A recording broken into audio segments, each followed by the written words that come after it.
It is time for Around the 412 with Smitty and Tyler.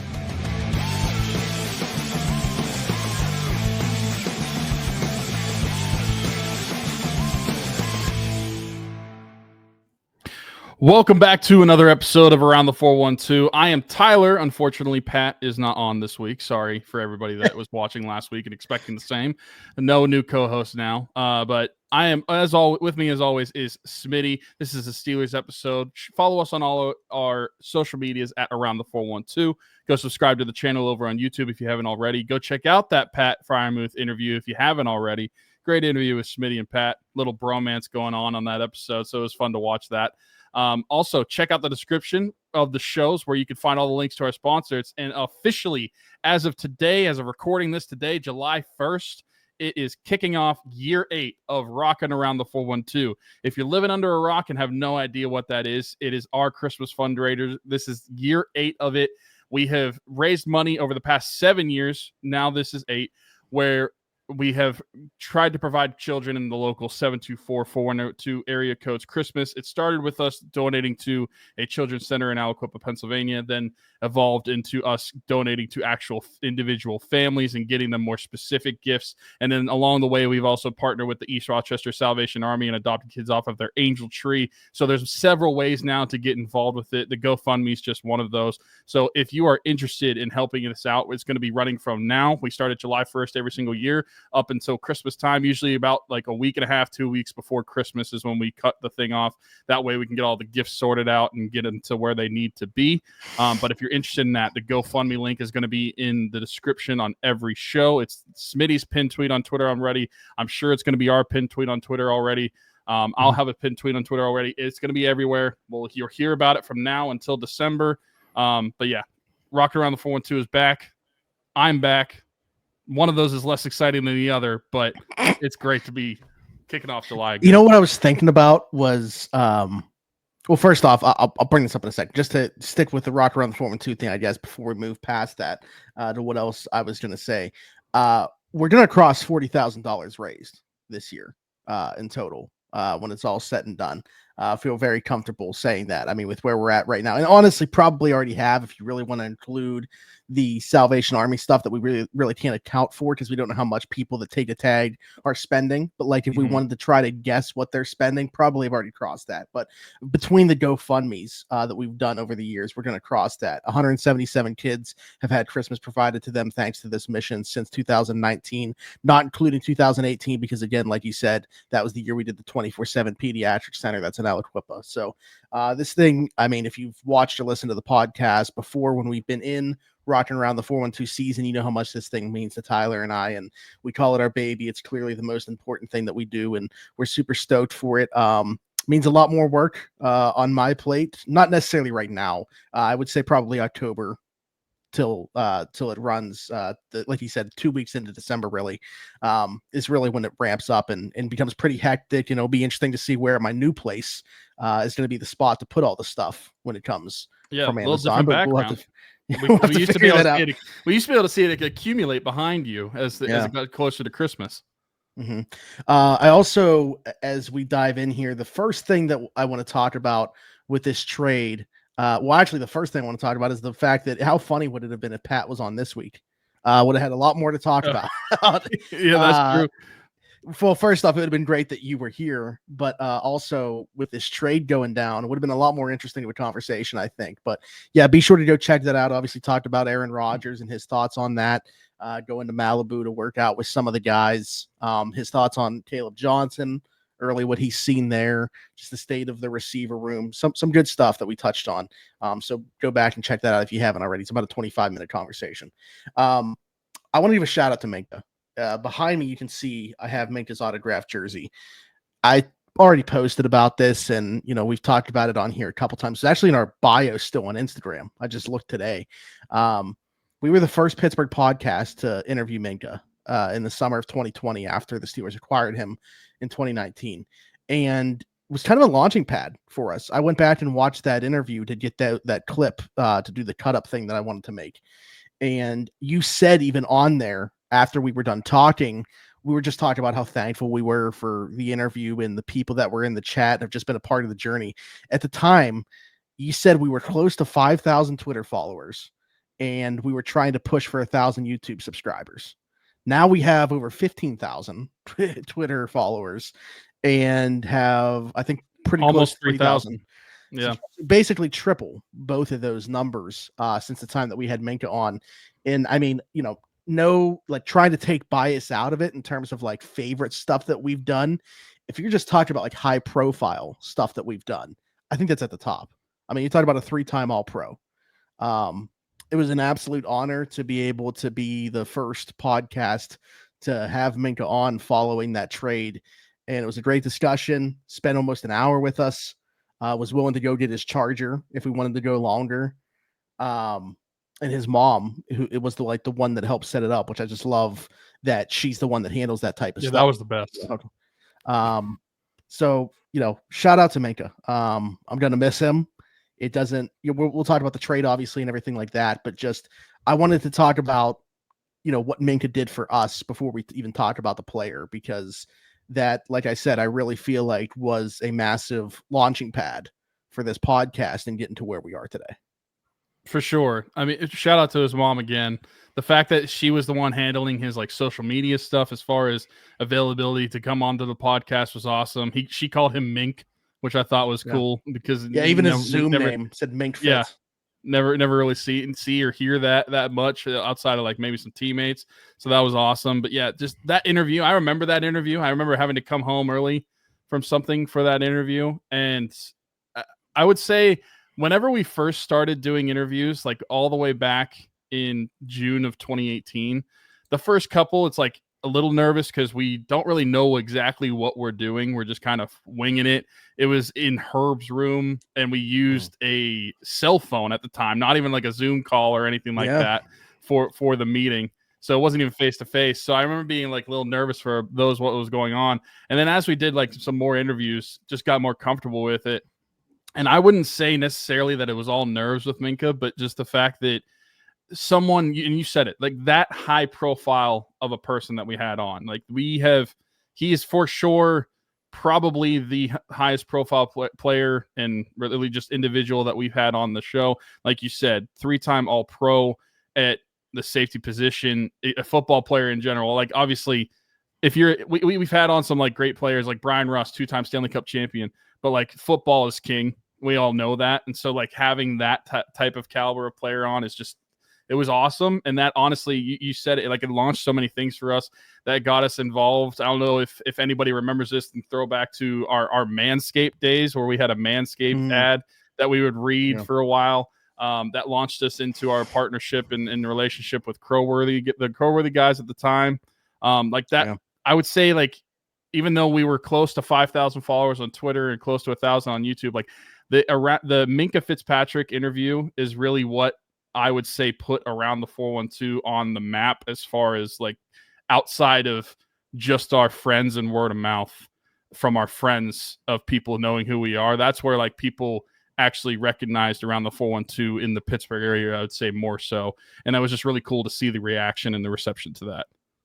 Yeah. And to be honest, like, I'm not trying to downplay anybody.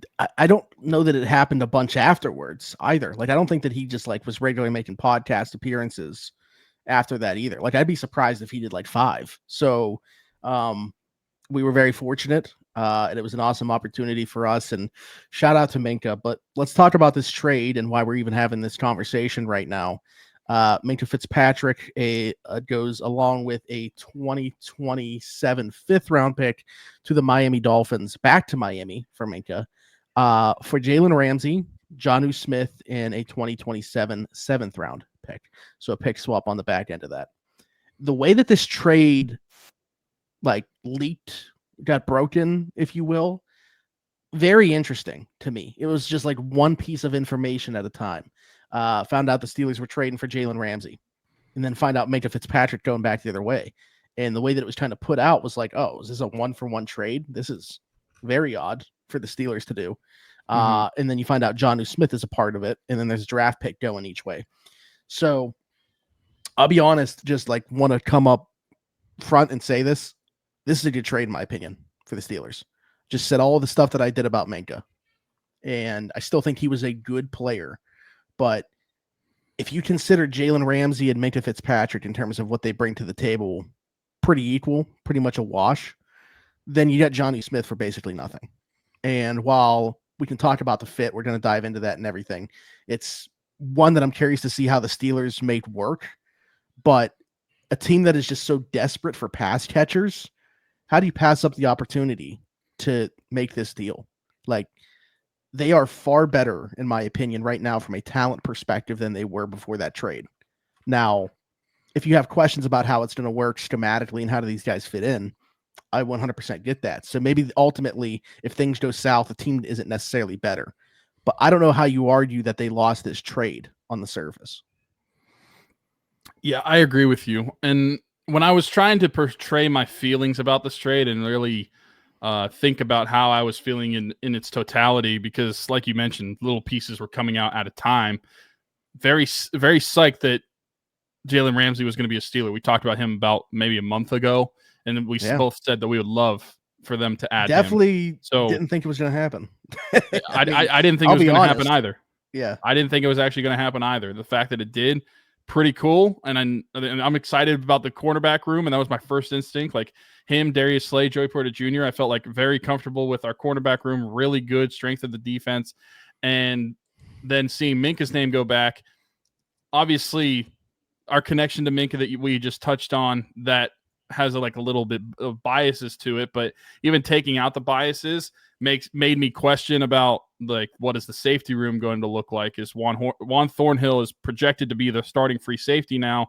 How is the defense going to react to that? And then you learn that Jonnu Smith is coming back, and then you have the pick swap, which I really don't care as much about because it's just a fifth and seventh. Really, if you consider Minkah for Jalen Ramsey, a 1-for-1 trade that this team made, then you gave up a 5th-round pick for Jonnu Smith in a 7th. What team isn't doing that? Like, even if you have to figure out the fit afterwards, you just make that trade and figure it out later because of the value. Absolutely. And that's why I agree with you that this trade makes a ton of sense for the Steelers. I'm still curious what the safety position is going to look like throughout the season, but I got something I'll throw out there.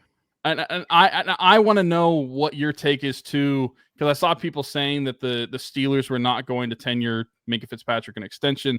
He was going to be done after this current contract. So I want to get your thoughts after I'm done about what you think about that. Like if there's any truth to that. And because if that's true, if that's the case where they were going to be done with Minkah after this and not extending him, and then I think this is just good business. I think it's a good business trade, and you got to take the relationship part out of it and look at it just from a business standpoint.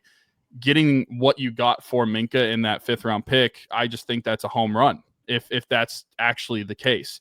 I think that you have no questions about nickel anymore, which is probably one of the biggest questions about the defense still to this day.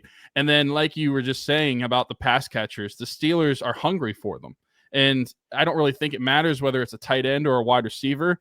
I think that you just need to add good pass catchers. And for somebody that's coming off of a career year, almost 900 yards, 8 touchdowns, it makes a ton of sense to be able to add this guy to your team. And I feel like this is a move that doesn't take the Steelers out of adding another wide receiver, which we've talked about at length too, like a month ago, about how when you get into the days of August and you get into the preseason and you're seeing these roster cuts happen and seeing what players are going to be available, I think that the Steelers are going to be perfectly in a position to be able to add another receiver to this room as well. So you're saying that if they were to add, say, a Romeo Doubs and then also adding Jonnu Smith this summer as well, suddenly I'm not saying that they're the best offense in the world, but I feel way more comfortable than I did to start the summer about this offense, especially the pass catchers. So as much as the feelings, the personal feelings of mine towards Minkah and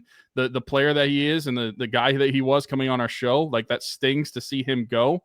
I think this trade makes a ton of sense for the Steelers, both for the fit of I don't necessarily think that the Jonnu Smith fit is going to be that hard to figure out, but I think the fit of Jalen Ramsey in the defense is going to be like a glove. And I think that they'll figure it out at safety. And then you're adding a great pass catcher to me, this was a no-brainer. It's hard to swallow seeing someone that you've watched for the last 6 years go. But whenever it comes to 2025 and bettering this team, I do think the Steelers got better in this trade. Yeah, I mean, so there's a lot there. I said I wanted to touch on a potential fix that I think they could go this route for the safety room. You asked me about Minkah and stuff like that, but I just wanted to throw out there. We just ran a giveaway with this company, and there's definitely going to be a Jalen Ramsey shirt on the way. So thinking maybe we're going to do another one. But anyways, I'm going to kick it to myself to tell you guys about Game Changers when we come back. We'll continue giving our thoughts. What's going on, everybody? Smitty from Around the 412, and I just want to take a quick second to give a shout out to our folks at Game Changers. Their logo on the screen right now, right above my microphone. Over 2,000 different designs in their catalog. Luxury heavyweight material. I am wearing one of their shirts right now. Best vintage t-shirts in the game. Head over to gamechanger.la or pick6.la to pick up some shirts. And guess what? Use code AT412. Save yourself $10 on your order every single time. Again, gamechanger.la or pick6.la. Best vintage t-shirts in the game. Check them out. So the thing that I'll throw out there, I tweeted this. This isn't like information that I have or anything like that. It's information going back to last year. So I guess if you consider that, they really like Julian Blackmon. I thought that they were going to sign him last year.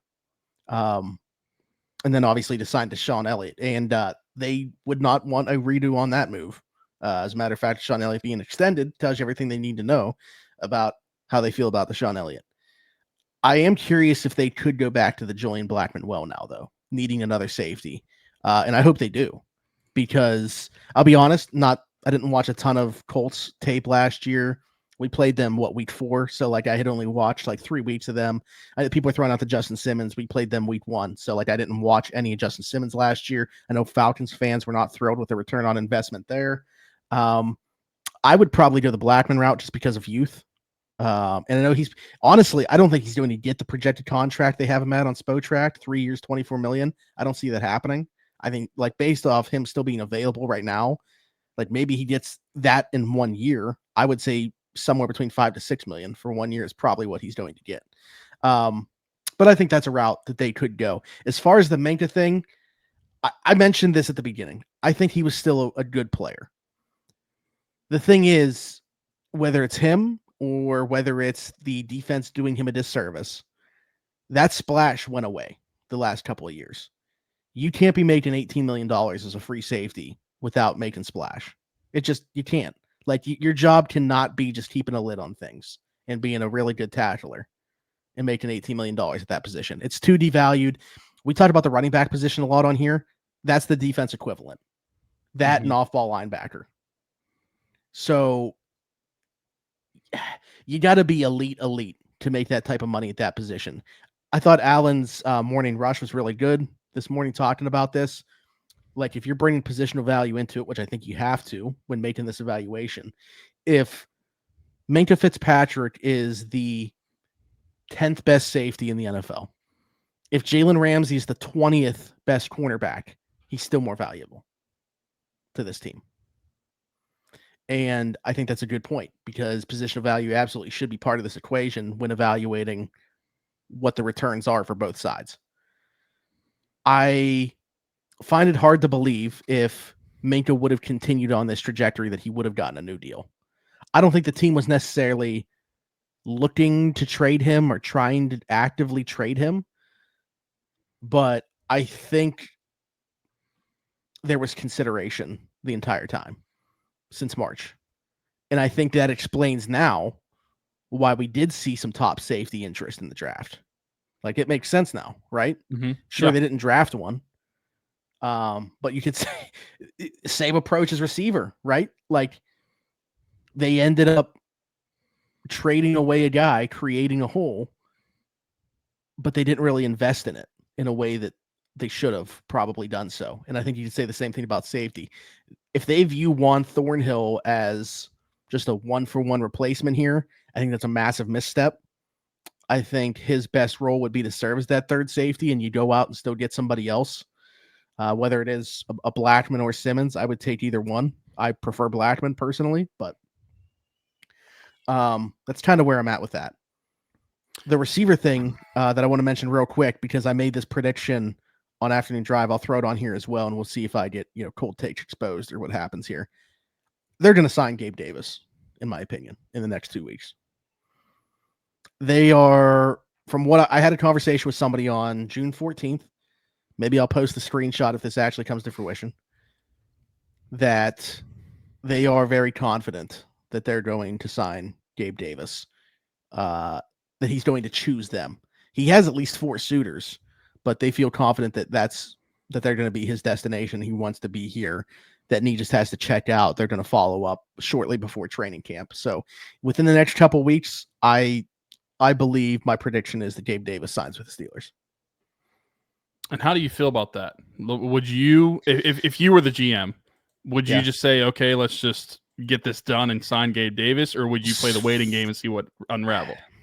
Yeah, that's the thing. I think we've talked about this, but to me, Gabe Davis better fit than he is player. Like, I think he's a really good fit for what this offense wants to do, and what he does well, assuming health, is what gets highlighted within this offense.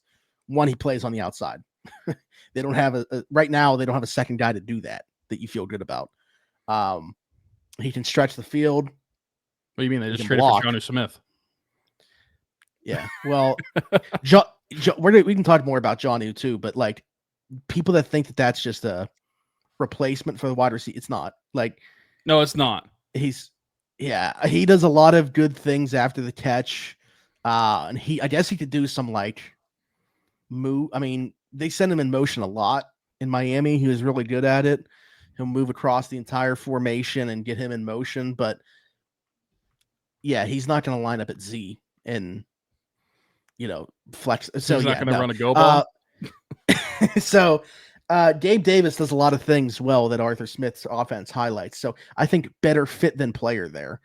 In terms of the timing, I've started to think about that more and more, just because we saw how it happened last year, and I don't want to necessarily just like say, apples to apples there, but we've talked about like how detail oriented Aaron is and how important it is for, whoever it's going to be in house for as much as possible.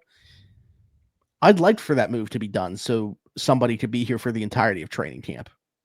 So the more I think about it, especially because I don't think that there's like some drastic change with the player that's going to become available, unless it's a name I'm not thinking of.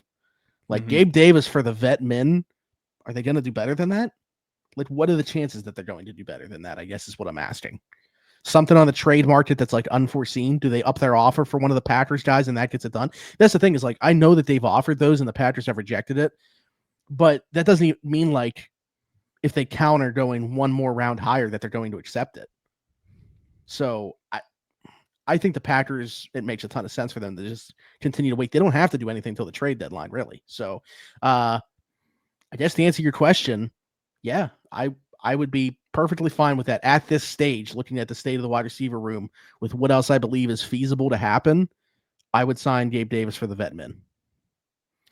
Yeah, and I think that makes a lot of sense. I think that the Steelers have to learn from the past, and I'm not saying that history would repeat itself from last year, but if there's an opportunity to bring somebody in and that you're going to sign them, I think that the security of that is better than having to wait around and kind of just sit on your hands until something opens the door for you.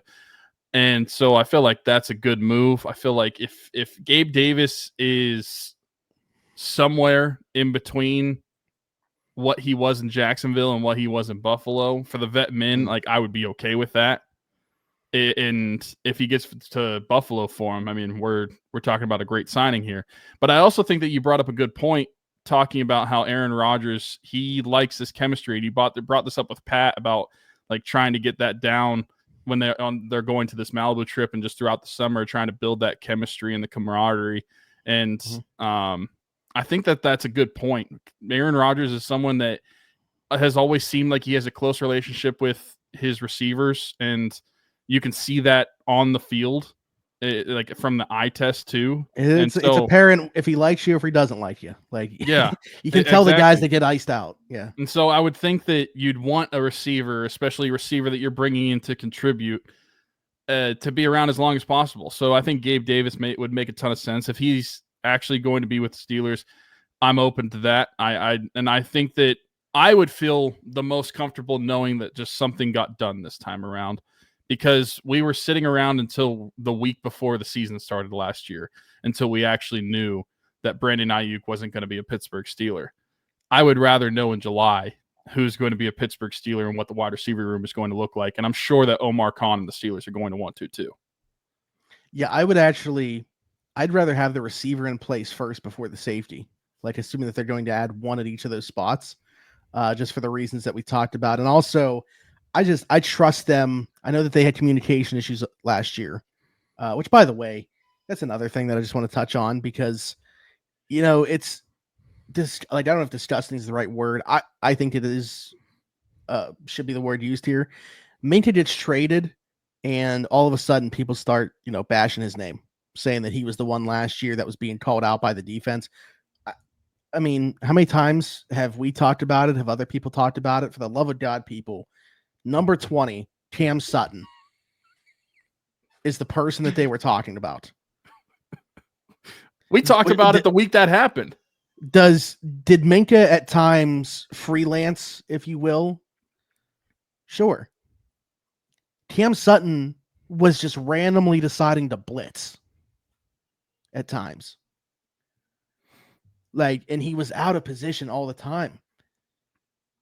Cam Sutton was the person that they were talking about. For anybody that still has some question in their mind about it, that's who it was. Somebody else that's also not here, but for a very different reason. I hate when this happens, when the team moves on from a player and all of a sudden all this stuff starts being thrown on their name. It's not the reason that Minkah Fitzpatrick was traded, and it wasn't him that they were talking about last year. Let's just get that out of the way. Where was I? The safety being added later than the receiver. For the reasons that we talked about with Aaron and what he needs from his receivers and stuff, I think that's more imperative, especially because this safety doesn't necessarily have to be thrust into that starting role right away. Like, even if they ultimately are going to be the guy ahead of Juan Thornhill can be at least a placeholder in that spot until they get everything down. But also with as many like vets and stuff as they have on the defensive side, like, I trust them to bring along a guy quicker than I do the offensive group. So there's some of that too. But yeah, if they're adding one before the other, I would probably add the receiver, like in an ideal world, before the safety. But I think they both have to happen. Like, I don't know if everybody feels like safety is a need outside right now. I certainly feel that way though. Like, I see people trying to prop up Sebastian Castro now, this undrafted rookie who I like. I think he could push for a spot on the 53. But the way he's being propped up right now, like, it's the same thing fans are doing right now with Will Howard. Like, folks, we got to temper expectations here. We're talking about a 6th round rookie and a guy that wasn't drafted, and we're putting them in starting spots by 2026. It's just, in all likelihood, neither one of those are going to happen. So it's much more likely that Sebastian Castro doesn't make the roster than he has an impact at all, let alone being a starting safety for this team. But not to bash him, just the reality of the situation here. Yeah, so I don't know where you stand on that, but I feel like safety is definitely something they have to address now. Like, it's not like, if the right fit comes along or something like that. I think they have to add somebody. Well, and that's why I mentioned Juan Thornhill. Like, right now, he would be projected the day one starter if the games are happening right now. We talked about Juan Thornhill saying that his best football is probably behind him. He is probably in Cleveland. That's what I'm saying. Like, he's a downgrade from what they were getting from DeMonte KZ. And he is a safety 3 that you don't necessarily feel comfortable at. I don't think that that's somebody that I should magically say just because Minkah's gone and he's going to be a starter right now. Oh, I'm confident in that he can be the starting free safety. Now, what I will say is I think that the defense and the players around him, kind of what you were alluding to, can prop that player up and kind of I don't want to say like disguise that player or like hide that position a little bit better than an outside receiver, but just because there literally isn't another outside receiver on the roster right now for the Steelers. You can't hide that position because they don't have one. What you can do with the free safety position with Juan Thornhill at least is surround him with Joey Porter Jr., Darius Slay, Deshaun Elliott, and Jalen Ramsey now. So like you can at least help him out more, but I agree with you. And I think that safety now is not only going to be a more important position in free agency this year, but also in this upcoming year's draft too. Like suddenly like that becomes more eyeballs. Obviously they looked at it this draft and brought in some guys for some top 30 visits, didn't end up actually pulling the trigger on anybody. But I think that for the 2026 draft, that's going to be becoming apparent. And I wanted to show something real quick. This is really going to be for our YouTube audience because if you're audio, you can't see. But if you just search Julian Blackmon on Google, look who shows up. Whenever you search Julian Blackmon in Smitty's tweet saying Steelers add Julian Blackmon and a wide receiver or I unfollow is one of the first things that you see whenever you Google Julian Blackmon. I just thought that was great. I was like, you were talking about him. And I just like Googled him to see what was going on with him. You're right there. So you are on top of this. This is your guy clearly. And Google knows that as well.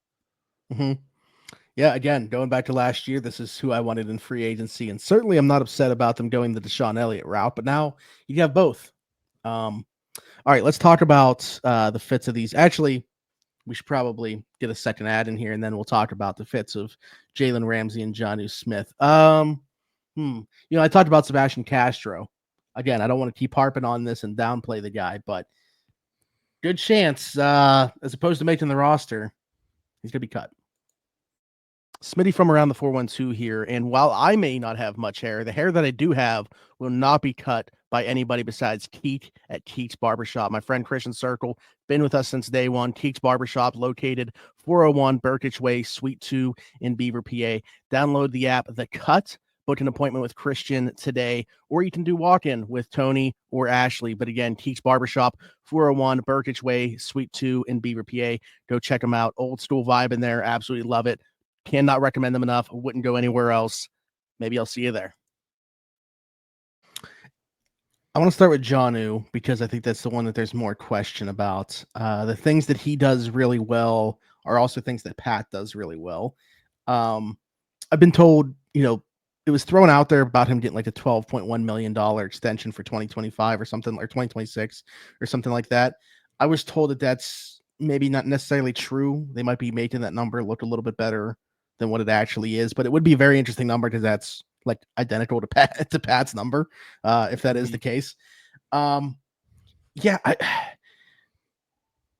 the Steelers, as desperate as they are for pass catchers, I'm not going to like turn up my nose to Jonnu Smith, who I think is a talented pass catcher and one of the best at his position in terms of what he does after the catch. Use him on screens, to play him in the slot. I think he played like 23% of his snaps last year out in the slot. I think it's an odd fit in that he does so many of the things that Pat does well. And if you have them both on the field at the same time, it's not like having Darnell and one of those guys on the field at the same time. Like, you can't do the stuff that you can do out of traditional 12 personnel with both those guys on the field at the same time.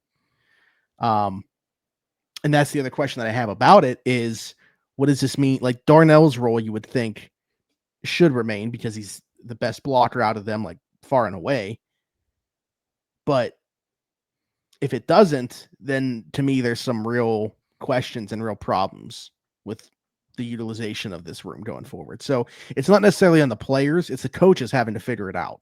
What's our trust level in the coaches being able to figure out where these pieces go and how this whole thing's going to work? Because like I saw some people saying this, listen, the most attractive commodity that you have is one that you don't have.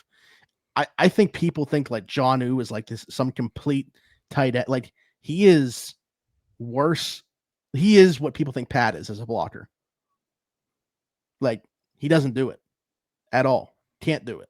He's terrible at it. So for anybody that's expecting Jonnu to come in and take over this massive role, like, he's certainly going to be used in a pass catching capacity. He's not the number one tight end on this team. He's not.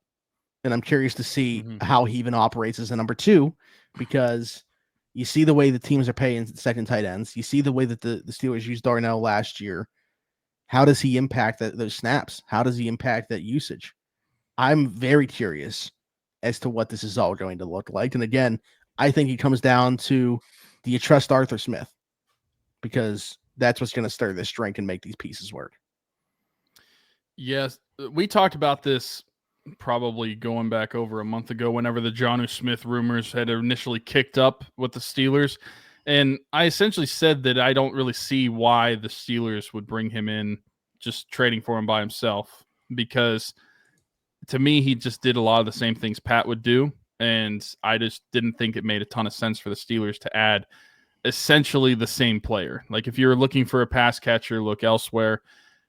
At the same time, like the trade happens, and I'm not going to complain about what the trade took place and that you're adding Jonnu Smith, but the question of how he's going to be used is a good one. Now, I saw someone online saying that the Steelers use 12 personnel like a quarter of the time in their offensive play calling, but what I feel like, and you just said that, what I feel like a lot of people don't think about in that is that whenever the Steelers were doing 12 personnel normally, that meant that Darnell and Pat were going to be on the field. Those are two different types of tight ends.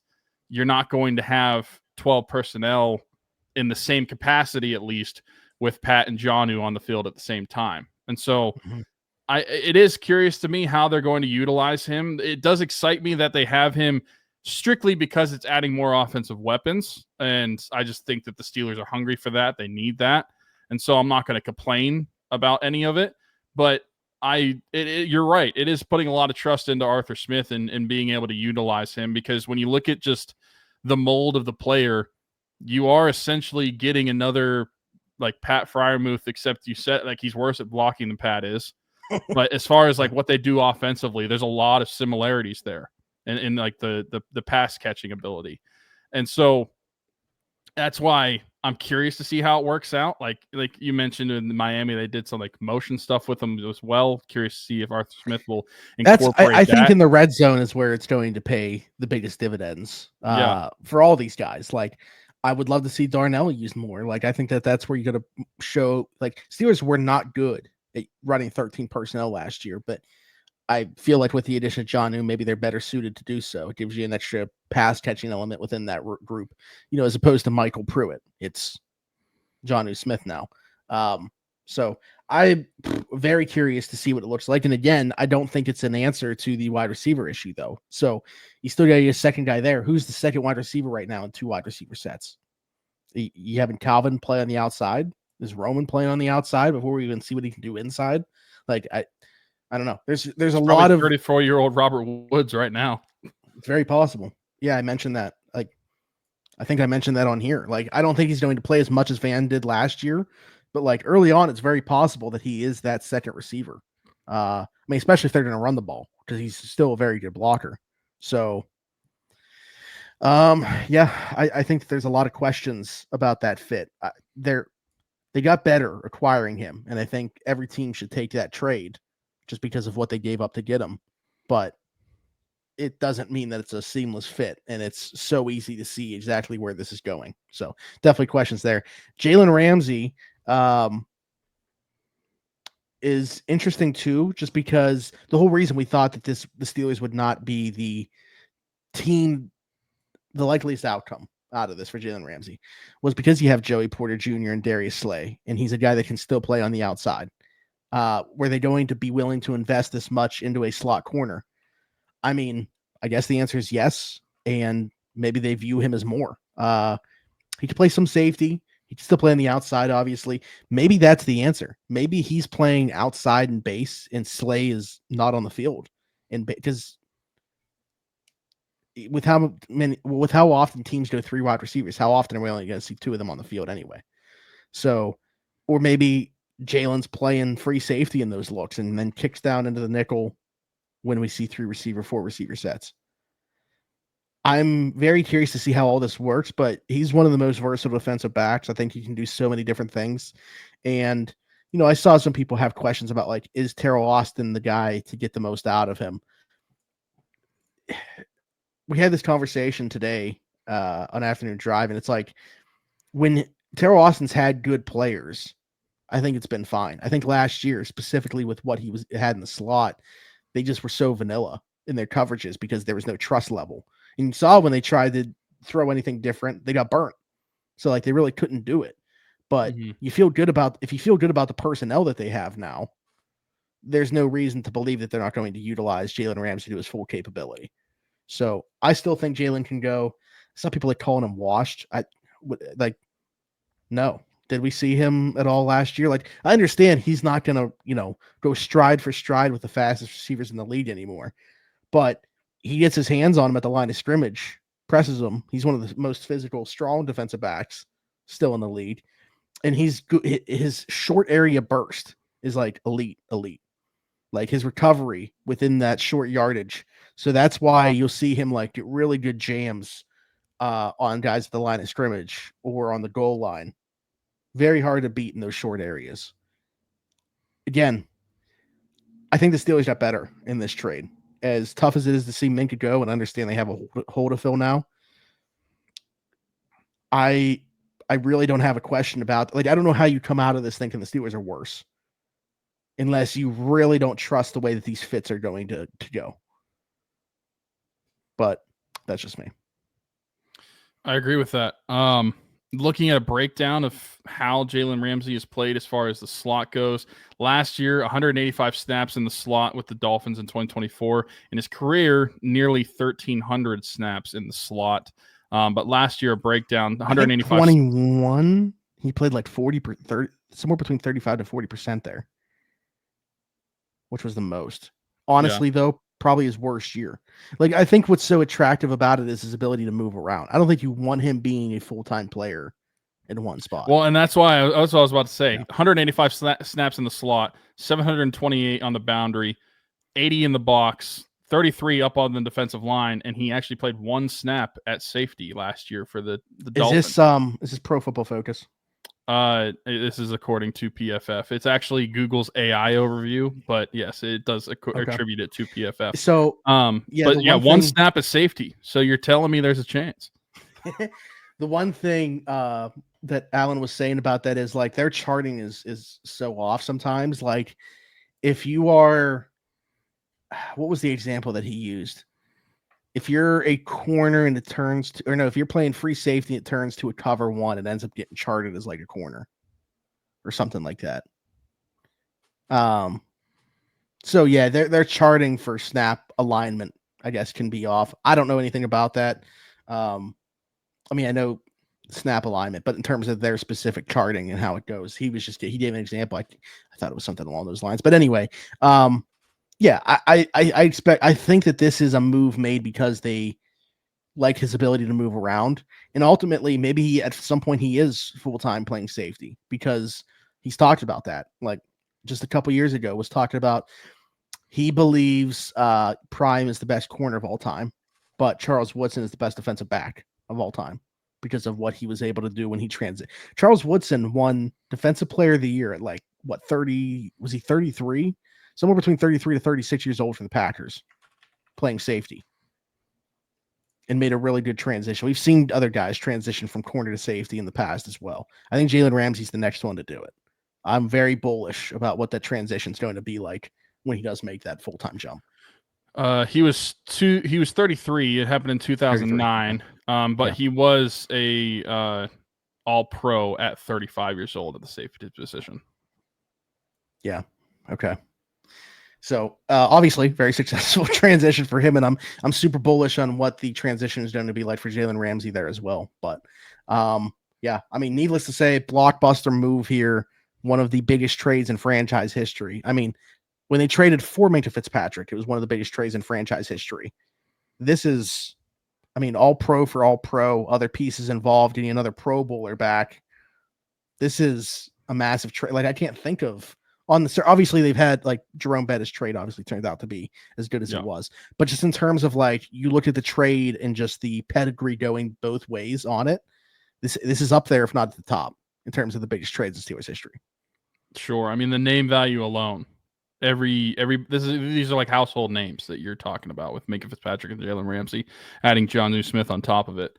Yeah, I'm excited. I'm excited for the cornerback room. Like we mentioned when we talked about it a few weeks ago, how much we would love if they added Jalen Ramsey. Didn't think it was actually going to happen, but now that they do, looking at what they have with him, Joey, Slay, adding Trice into the mix as well. I mean, that is a very solid, very, very long, very big cornerback room that I love, and I think the Steelers are going to have a lot of fun with those corners this year.